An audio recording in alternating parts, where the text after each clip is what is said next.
a hitman tried to kill a full-patch member of the Hells Angels. It all unfolded in the middle of a food court at Vancouver International Airport.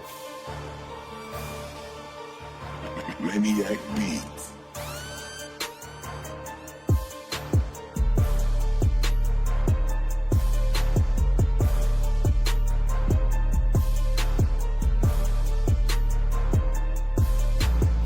In this video we're going to be talking about organized gang hits in Canada and how it all works. What is a hit?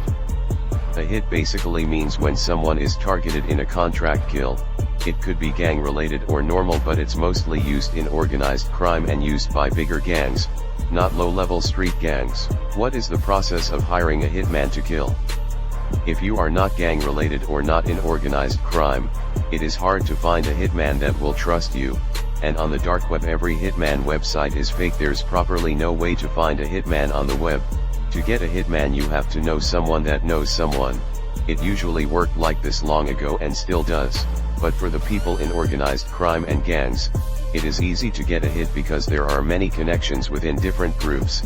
You have to pay around 10k to 50k to get the hit, and then it is not your responsibility as they do your dirty work, but for higher names there would be a bigger price. Organized crime groups have shooters inside of them, mostly kids hypnotized into the gang life. These kids are given money and jewelry. Once they build a connection with a member they are turned into killers doing hits for older guys who've been in the drug trade for decades. An example of this would be Var Interpol Gill or VP, who did 6 hits for the UN gang on the influence of drugs. VP was dropping BK bodies and dissing high names in Brothers Keepers. He was taken to Dubai by his associates and iced out.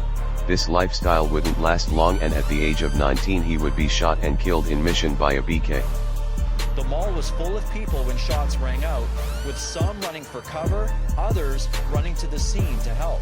Inside groups like UN and Wolfpack they have their own hitters, but they are way different from street gangs. The hits are more planned and there are backup plans if it fails. After a hit the cars are usually set on fire and a backup car is taken. After the killing, weapons used are usually thrown in lakes instead of being passed around, which usually happens in low-level street gangs. Damion Ryan, a key member in the Hell of Angel, April 10, 2015, Vancouver International Airport. Damion Ryan was sitting in the food court of the airport, but he's with a UN gang member that set him up. Then the hitman, Noah Ferguson, wearing a burqa, walks behind Damion Ryan and pulls out a gun right to his head, but it fails to shoot because it got jammed and Damion was able to escape.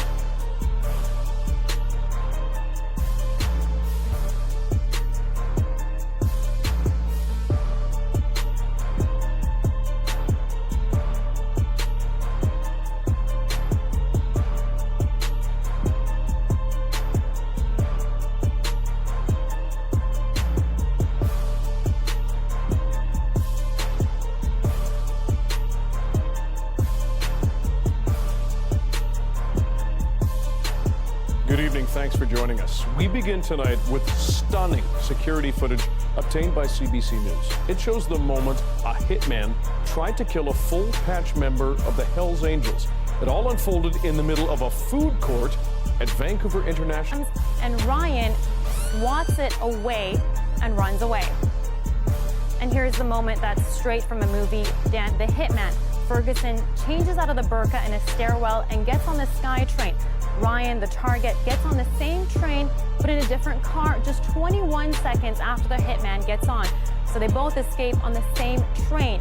August 14, 2011, Kelowna, BC.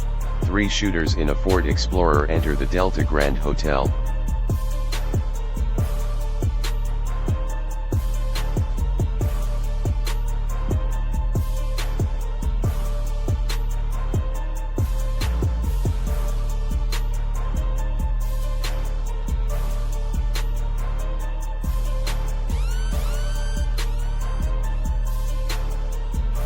The white Porsche has Hell of Angels Larry Amaro, Jonathan Bacon, the leader of Red Scorpion at the time, who was the main target of this hit, and James Ryak of Independent Soldiers, but all these gangsters have connection to Wolfpack.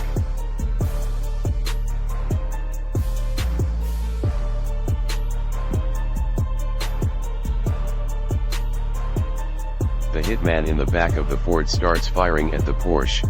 The shooters get out and Larry Amaro is hit multiple times, causing James Ryan to jump out of the Porsche and escape, but Jonathan Bacon falls out and gets shot and killed by one of the hitmen. Larry Amaro is still in the car and survives while the shooters hop into the Ford and drive away.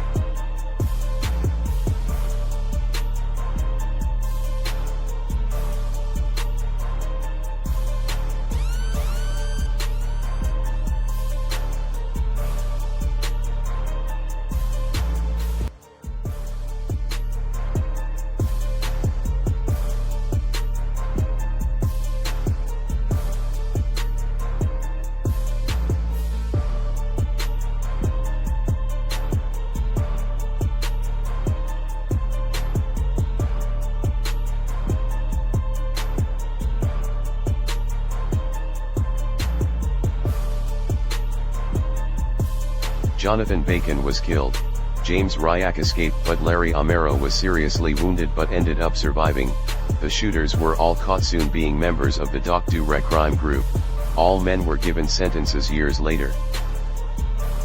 These two cases just show how Canadian hitmen carry out hits in public places with no care for the public's safety.